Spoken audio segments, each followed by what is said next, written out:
अस्सलाम वालेकुम जी। उम्मीद है सारे ठीक होवोगे।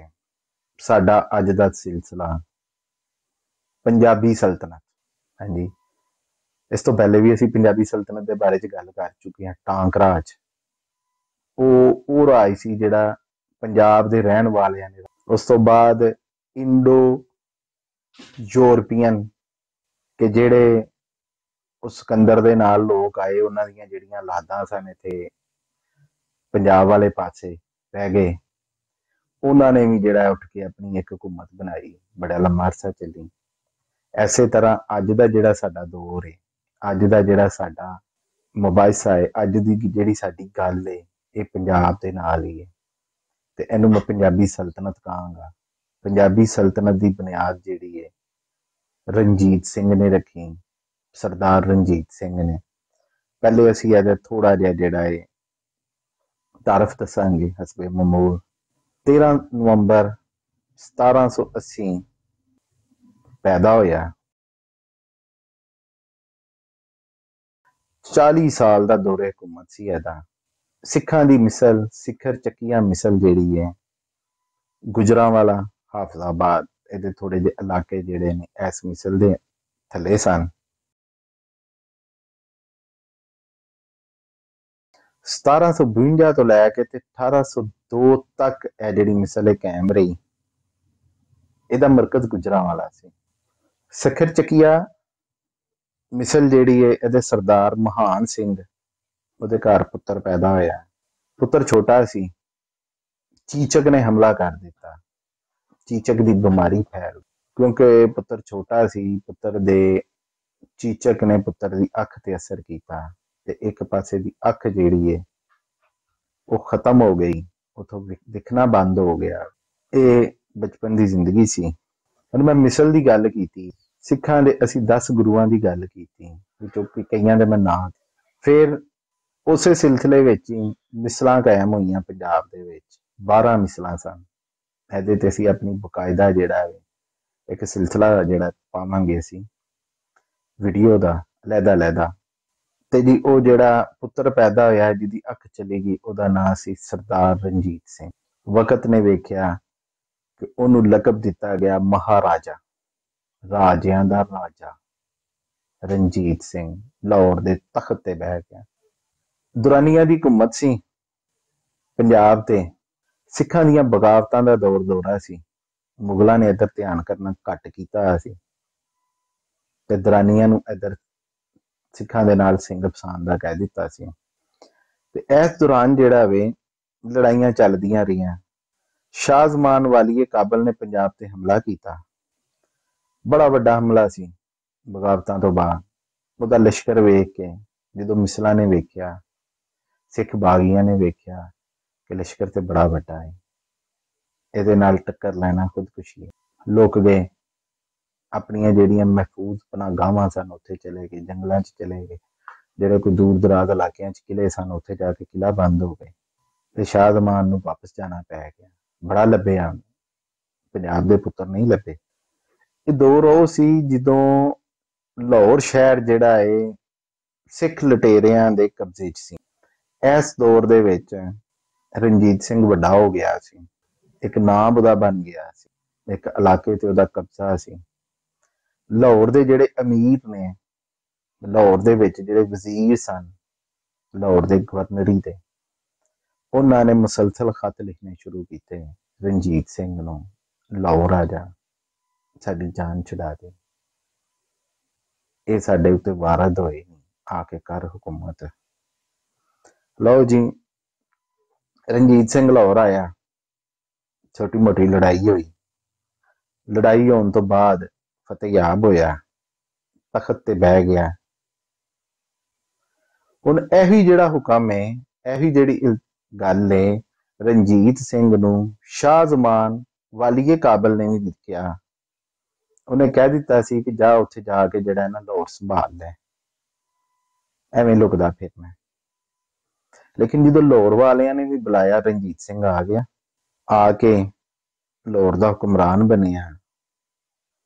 ਫਿਰ 1802 ਦੇ ਵਿੱਚ ਅੰਮ੍ਰਿਤਸਰ ਦੀ ਲੜਾਈ ਹੋਈ। ਅੰਮ੍ਰਿਤਸਰ ਨੂੰ ਇਹਨੇ ਫਤਹ ਕੀਤਾ।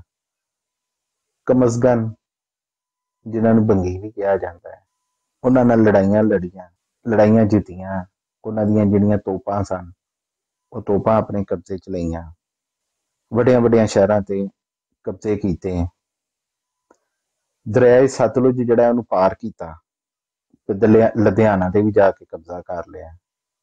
ते 1801 ਦੇ ਵਿੱਚ ਜਿਹੜਾ ਤਾਜਪੋਸ਼ੀ ਹੋਈ ਸਰਦਾਰ ਰਣਜੀਤ ਸਿੰਘ ਦੀ, ਮਹਾਰਾਜਾ ਸਰਦਾਰ ਰਣਜੀਤ ਸਿੰਘ ਦੇ ਤੌਰ ਤੇ ਬਕਾਇਦਾ ਐਲਾਨ ਹੋਇਆ ਕਿ ਮਹਾਰਾਜਾ ਸਰਦਾਰ ਰਣਜੀਤ ਸਿੰਘ ਲਾਹੌਰ ਦੇ ਤਖਤ ਦੇ ਉੱਤੇ ਬਕਾਇਦਾ ਬਹਿ ਗਿਆ।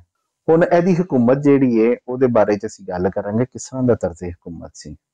ਤਰਜ਼ੇ ਹਕੂਮਤ ਇਹ ਸੀ ਕਿ ਇਹਦੀ ਹਕੂਮਤ ਦੇ ਵਿੱਚ ਬਗੈਰ ਕਿਸੇ ਮਜ਼ਹਬ ਦੀ ਤਮੀਜ਼ ਤੋਂ ਲੋਕਾਂ ਨੂੰ ਅਹੁਦੇ ਦਿੱਤੇ ਗਏ, ਜਿਹਦੇ ਵਿੱਚ ਹਿੰਦੂਆਂ ਨੂੰ ਵੀ ਅਹੁਦੇ ਮਿਲੇ, ਮੁਸਲਮਾਨਾਂ ਨੂੰ ਵੀ ਅਹੁਦੇ ਮਿਲੇ ਤੇ ਸਿੱਖਾਂ ਨੂੰ ਵੀ ਅਹੁਦੇ ਮਿਲੇ।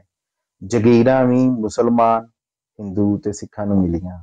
ਇਹਦੀ ਸਭ ਤੋਂ ਵੱਡੀ ਮਿਸਾਲ ਅਸੀਂ ਇਹ ਦਿੰਦੇ ਹਾਂ ਕਿ ਜਦੋਂ ਸ਼ਿਮਲਾ ਮਹਾਰਾਜਾ ਰਣਜੀਤ ਸਿੰਘ ਦਾ ਇੱਕ ਵਫਦ ਗਿਆ, ਉਹਦੇ ਚ 3 ਬੰਦੇ ਸਨ, ਇੱਕ ਸਿੱਖ ਸੀ, ਇੱਕ ਹਿੰਦੂ ਸੀ, ਇੱਕ ਮੁਸਲਮਾਨ। ਹੁਣ ਜਿਹੜਾ ਸਿੱਖ ਸੀ ਉਹ ਸੀ ਸਰਦਾਰ ਹਰੀ ਸਿੰਘ ਨਲਵਾ, ਮੁਸਲਮਾਨ ਜਿਹੜਾ ਸੀ ਫਕੀਰ ਅਜ਼ੀਜ਼ੁਦੀਨ, ਹਿੰਦੂ ਜਿਹੜਾ ਸੀ ਦੀਵਾਨ ਮੋਤੀ ਰਾਮ। ਇਹ 3 ਬੰਦੇ ਉੱਥੇ ਜਾ ਕੇ ਮਹਾਰਾਜਾ ਵੱਲੋਂ ਮੁਜ਼ਾਕਰਾਤ ਕਰਕੇ ਆਏ ਨੇ ਗੋਰਿਆਂ ਨਾਲ। ਇਸ ਦੌਰਾਨ ਗੈਰ ਮੁਲਕੀ ਵੀ ਜਿਹੜੇ ਨੇ ਉਹ ਵੀ ਪੰਜਾਬ ਚ ਵਾਰਦ ਹੋਏ। ਦੌਰ ਬੜਾ ਚੰਗਾ ਸੀ, ਨਾਲੇ ਪੰਜਾਬ ਜਿਹੜਾ ਏ ਹਿੰਦੁਸਤਾਨ ਦੀ ਦੌਲਤ ਦਾ ਗੜ੍ਹ ਸੀ। ਦੌਲਤ ਕਿਸ ਤਰ੍ਹਾਂ, ਉਸ ਜ਼ਮਾਨੇ ਚ ਦੌਲਤ ਕੀ ਸੀ, ਜਿਹੜਾ ਜਿੰਨੀ ਪੈਦਾਵਾਰ ਕਰਦਾ ਵੇ, ਜਿਹੜਾ ਜਿੰਨਾ ਅਨਾਜ ਪੈਦਾ ਕਰਦਾ ਉਹਨਾਂ ਅਮੀਰ ਹੈ।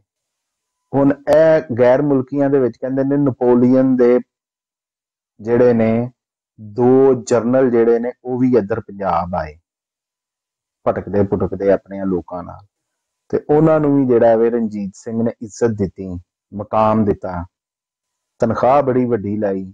ਕੋਈ ਕਹਿੰਦਾ 40,000 ਜਿਹੜੇ ਅਸ਼ਰਫੀਆਂ ਨੇ ਇਹ ਜਿਹੜਾ ਵੇ ਉਹ ਲਾਈ ਤਨਖਾਹ ਇੱਕ ਜਰਨਲ ਦੀ।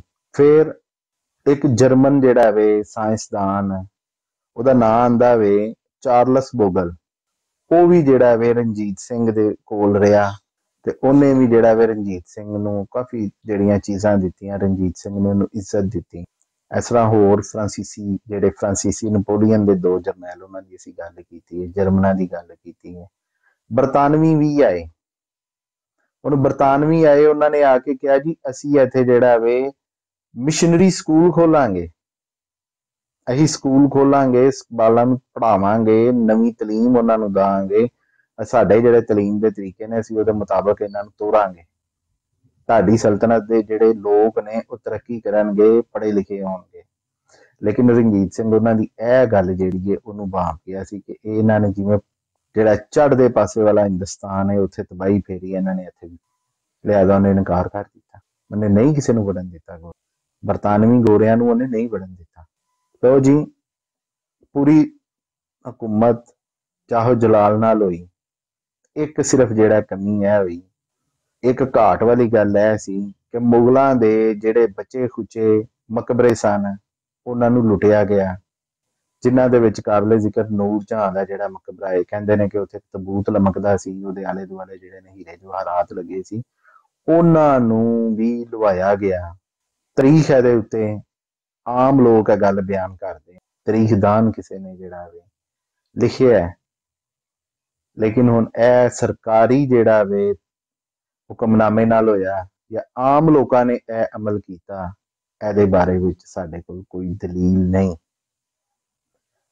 ਆਖਰਕਾਰ 27 ਜੂਨ 1839 ਦੇ ਵਿੱਚ ਪੰਜਾਬ ਦਾ ਇਹ ਪਹਿਲਾ ਤੇ ਆਖਰੀ ਪੰਜਾਬੀ ਹੁਕਮਰਾਨ ਜਿਹੜਾ ਇਸ ਦੁਨੀਆ ਤੋਂ ਚਲਾ ਗਿਆ, ਇਹਦਾ ਦੌਰ ਖਤਮ ਹੋ ਗਿਆ। ਤੇ ਇਸ ਤੋਂ ਥੋੜੀ ਦੇਰ ਬਾਅਦ ਹੀ ਜਿਹੜਾ ਵੇ ਇਹਦੇ ਜਾਨਸ਼ੀਨਾਂ ਦੇ ਵਿੱਚ ਲੜਾਈਆਂ ਸ਼ੁਰੂ ਹੋਈਆਂ। ਲੜਾਈਆਂ ਸ਼ੁਰੂ ਹੋਣ ਤੋਂ ਬਾਅਦ ਆ ਗਏ ਬਰਤਾਨਵੀ। ਅੱਜ ਦਾ ਸਿਲਸਿਲਾ ਇੱਥੇ ਖਤਮ ਕਰਨੇ ਆ। ਸਾਨੂੰ ਇਜਾਜ਼ਤ ਦਿਓ, ਸਾਡੇ ਚੈਨਲ ਨੂੰ ਸਬਸਕ੍ਰਾਈਬ ਕਰੋ, ਲਾਈਕ ਕਮੈਂਟ ਵੀ ਕਰੋ। ਰੱਬ ਰਾਖਾ।